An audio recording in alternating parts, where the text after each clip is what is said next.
Two Chairs No Waiting, episode number 281, Jim Nabors interview. Two Chairs No Waiting is brought to you each week by the wonderful folks over at weaversdepartmentstore.com. Drop by over at Weavers and pick up some great Mayberry things there. It's summertime as I'm recording this, so it's time to go and get you a Fife security thermometer. Find out how hot it is. You're going to want that when you're sitting around on the front porch. Head over to weaversdepartmentstore.com and check it out. Two Chairs No Waiting is also brought to you by donations from listeners just like you. The executive producer of tonight's episode, and my wonderful wife, Jan. Thank you to the Mayberry Band, and thank you for joining me here in Mayberry. It's always great to be able to spend some time with you. I'm Alan Newsom, your host for Two Chairs No Waiting. It's always just a great thrill to me to be able to do this. And I've been holding this particular interview, which is the Jim Nabors interview, in my hip pocket ever since I started this podcast. I've had this for years. It was one of the reasons I actually started the show, was to be able to publish some of these interviews I'd done back in 1998. Now, this is the last one that I had done then that I have not used. And because yesterday... this is Memorial Day weekend in the United States, and yesterday was the very last appearance of Jim Nabors at the Indianapolis 500, singing Back Home Again in Indiana. And I thought it would be fitting finally to play this interview that I did with Jim back. It was September the 5th, 1998. Happened to be my anniversary. That was my wedding anniversary, believe it or not. And I took my wife up to Pigeon Forge, Gatlinburg area of Tennessee, where Jim was appearing. I believe he may have been in Sevierville, appearing there, doing a concert. And I worked real hard to arrange to be able to go over and, hear his show and be able to interview him before it started. So it was great. Jan and I got to go in the back room, the dressing room where Jim was there. Now, let me give you some background. Before we even got to do this, we had to submit the questions we were going to ask and all kinds of stuff to arrange this time to interview him. Now, who am I to be able to interview Jim Nabors? So I had to write in and said, hey, I run the imayberry.com website. I'm wanting to interview Jim for the fans of the Andy Griffith Show. Here are some of the kind of questions I'm going to ask. Now, some of these questions, by the way, the Who's Been Messing Up the Bulletin Board chapter that I'm a member of and have been kind of the ringleader of for heading on 22 years here, they submitted questions for me to ask Mr. Nabors, Jim Nabors, and it was a lot of fun because one of those people who asked a question is the very first question you'll hear as the interview starts, was Harvey Bullock. Now, you'll remember, if you're a listener of the podcast or if you're just a fan of the Andy Griffith Show, that Harvey was one of the writers for the Andy Griffith Show, wrote 31 episodes, I believe. Off the top of my head, I believe that's right, 31 or 32 episodes of the Andy Griffith Show. So he knew Jim and and so he submitted a question for me to ask Jim. So that's the one I led with, which you'll hear. Now, hopefully you'll be able to tell that over the years my voice hopefully has gotten a little better. I don't know. Maybe you'll be able to tell a difference in the way I sound on this recording. Now, this recording was done, as I said, September 5th, 1998, and it was done on a cassette recorder because that's all I had back then. I used this cassette recorder, and I set it there and asked Mr. Nabors these questions. So I really hope you're going to enjoy this. And I guess we can start heading over that way to hear from Mr. Nabors. So let's get going. Thank you so much for taking the time. First of all, it's Jim. Jim, well, thank you very much. I want to just thank you for taking the time to speak with us, and it's a real pleasure to meet you. Well, it's my pleasure to meet you, too. One of the questions I had written down, I'm not sure I'll put this on the internet, but okay. Harvey Bullock had written me and mentioned that the name Sylacauga was actually Indian for buzzard droppings. And right. Being from Alabama myself, I would just had to know if that was true. It is. It is true. Oh, that's what I always heard as a kid. Well, I just never heard that. And Harvey's on the internet with me. Oh, is he? Right. Yeah, How's he doing? He's doing very well. Yeah. Please give him my love when you write to him. I'll do that. Think of him often. Yeah, he's a great guy. Yeah, I like Harvey a lot. We've heard often that the first time Andy ever saw you performing, you were performing in a nightclub or right, a type the Horn. atmosphere. Do you remember what you were performing the night he saw? Golly, you know, I was doing the same character in a nightclub as I did on Andy's show. Because when I read for his show for the first time, I did the character that I was doing in the nightclub, you know, talk like this, you know, so I was singing. But I used to sing real big, talk like this, you know. It didn't make any sense. My act really had no point of view whatsoever, but somehow or another it worked. Oh, that's great. Yeah, I enjoyed it. What age were you when you really started singing? Well, you know, I grew up singing, but never as a soloist. I sang in, you know, church choirs and typical, you know, Southern upbringing. I sang in the Glee Club in high school and things like that, but I never sang a solo. And when I went away to college, I went to the University of Alabama, and I used to sing around the fraternity house just for fun, you know, and as guys do, you know. And so, anyway, long story short, I just when I was trying to put an act together, but I really didn't know what I was doing, to be honest with you. And so I decided I'd use the singing in there, and that's how it all came about. I'm really not. It's not until just a few years ago that I even ever thought of myself really as a singer, even though I'd made a bunch of albums. But now I do consider myself a singer. That's great. Well, I know you were mentioning that you had worked the Gomer voice or the yeah. What was his character? That character. How surprising is it, or do you still get a kick out of when you're talking like that, and then you break into your I loved deep Gomer. voice? No, I really loved Gomer. He was good. If you're, I had the good fortune of, if you're going to play a character, to play such a nice guy as he was, you know, and I've always liked the character very much. And people always ask me, you know, if I would like to be identified differently, and absolutely not. I really enjoyed it, and I still do, and I've, you know, I haven't necessarily made my career totally on Gomer because I've used so much music in my career, but I've been very blessed in that I've had such a diverse career, in that I had a situation comedy, and I had a concert career, and I had a variety show, and so it's been really wonderful, because in show business you're always kind of looking for your next job, and it's a very insecure business, and fortunately I've never been without a job in the last 40 years. I just remember on the Andy Griffith Show, the first time you sang on there in the choir. Right, so, yeah. You know, and everybody heard you sing. It was like, you know, is that really him? You know, your voice was just so different. Yeah, sang Sandalwood Shoe, I think it was. Yeah, it was just amazing. Like you know. Yeah, I love doing the Andy Show. As a matter of fact, it's been one of the most, one of my favorite things I've ever done, was because I didn't have to carry the show, and yet it was a learning experience for me. And I couldn't wait to go to work every day, because I knew I was going to laugh and enjoy myself and have a good time. That's great. It's different, though, when you have to carry it yourself, and you're, like in Gomer Pyle in the Marine Corps, I was in practically every shot, and you know, so you worry a lot. Yeah. But I still had fun. That's great. Do you ever sit and watch yourself on Gomer? No.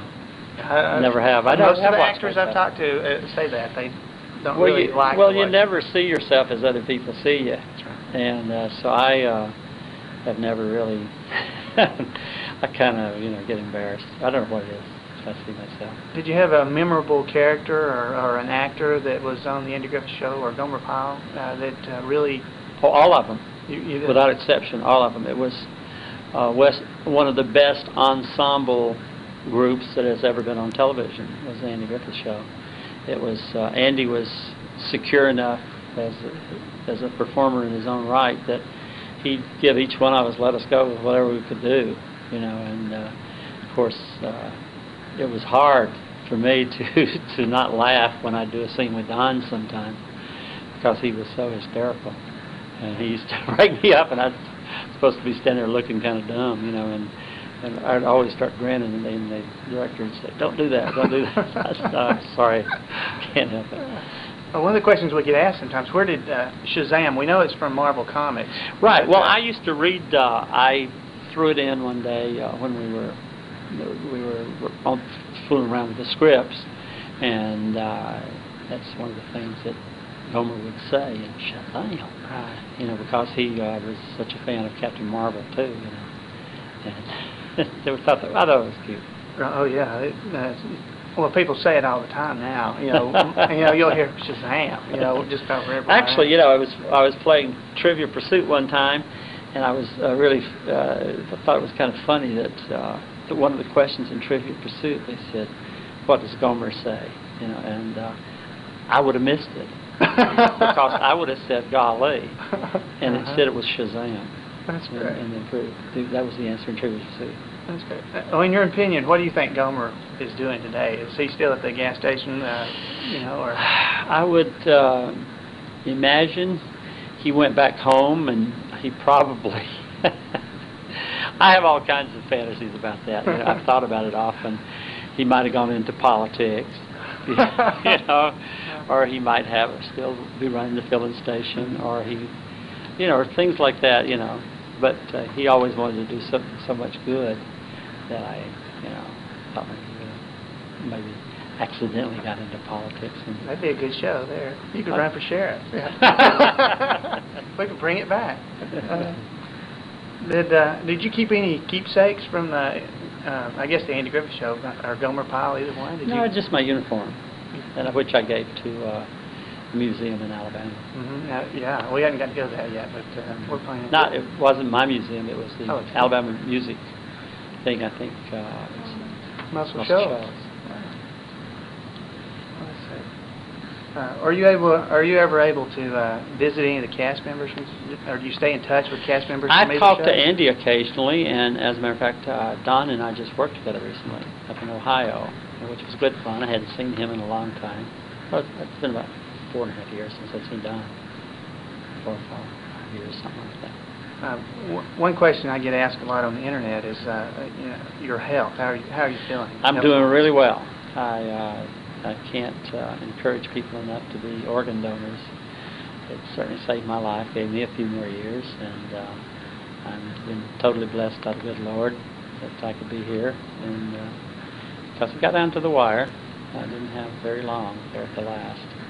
Probably a week, maybe. When you were ill, I know many people wrote you, and I'm sure there was no way you could write back. So if there's anything you'd like to say to them, how would you? Oh, well, tell them I bless them always, and I thank them very much for their love and their kindness and their compassion to help me out during my time of need. It was truly a blessed time for me. I didn't realize it at the time, but it was. I found out a lot of things about myself. I found out a lot of things about life. It's when most people coast through life, you know, and just never facing up to their mortality. But once you have to do it, it's a cleansing effect, I must say. I'm sure. How did you singing back home again in Indiana before the Indianapolis? How did that come about? Well, I used to go to the race every year with one of my employers, Bill Harrah, you know, Harrah's Clubs. And Mr. Harrah used to take me to the race with him, and he was a close friend of Mr. Holman, who owned the track. And so Mr. Holman asked me one time while I was there, he said, "Hey," he said, "we got anybody to sing, you know that song?" I said, "Sure, I know it." And so he said, "You want to sing?" I said, "Sure." So I walked down there and sang. So I came back the next year, and he said, "Hey, you want to sing again?" And I said, "Well, okay." And so it just sort of became a routine thing, and before I knew it, I was 30 years been part of the tradition. And so it's really one of the big thrills I have in my life every year, is because when I walk up there and, you know, in front of 450,000 people, not to mention all the folks on television, it's quite a boost. That's great. We know it was good to see you back, you know, because you missed a year or so. Actually, I didn't. What happened was it rained, and they played my record. That's right. That's right. I do remember that. Because they postponed it. Well, no, the Purdy band had already gone, and so it was rather than to sing it a cappella, they just played my record. That's good. You stand out there and act like you were singing? No, I wasn't there. Well, what brand are your macadamia nuts sold under? Are they? Actually, I sell them to the candy makers over in Hawaii. It's I think it's Hawaiian Host is the candy company. It's not my name or anything. I just sell them to the wholesalers. That's something that people wanted to, Yeah. get some or something. Well, tell them I might start my own. I should. Yeah, you should. I don't know what would you call it. Well, what are your thoughts about Frank Sutton, Sergeant Carter? I know you worked with him for years. Yeah.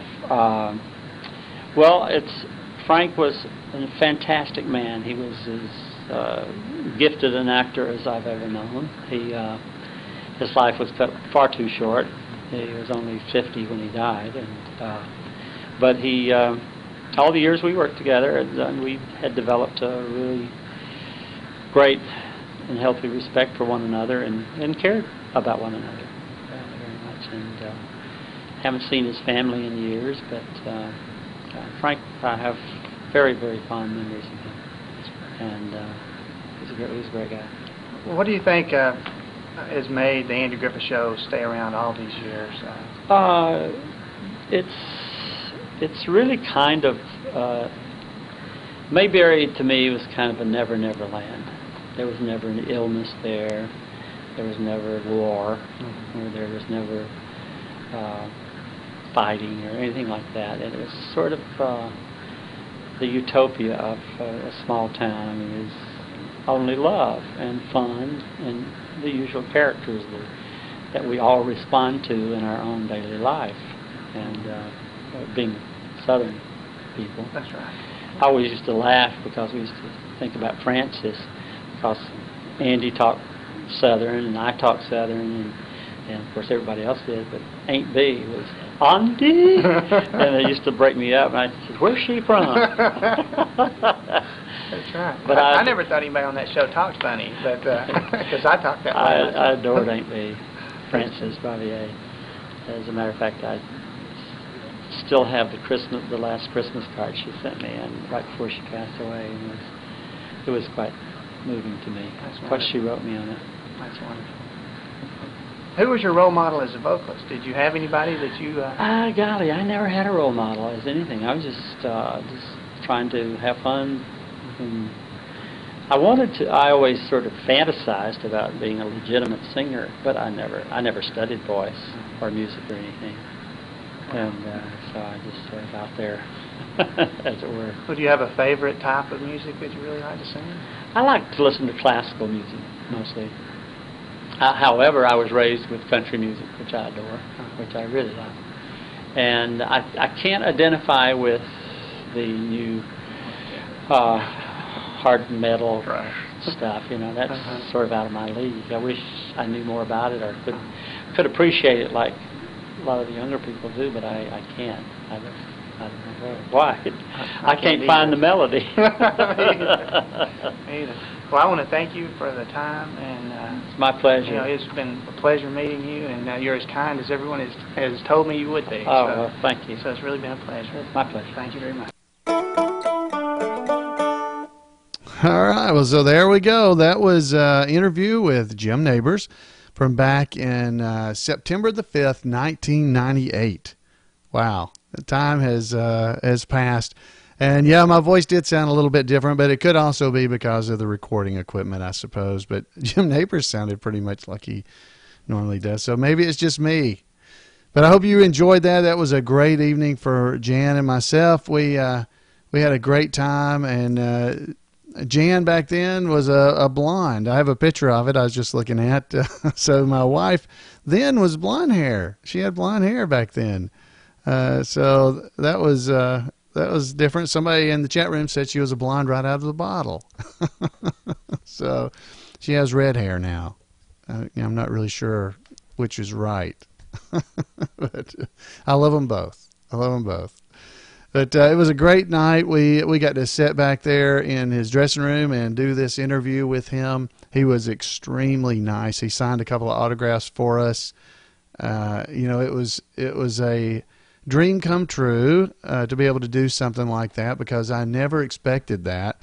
I was just, I was just a website guy that ran a website, and I did Floyd, but I don't know if I ever even told him that, because that was not, I didn't mention that I was a Floyd the Barber impersonator, because I was trying to get permission to do this interview, and I really didn't want folks to use that against me.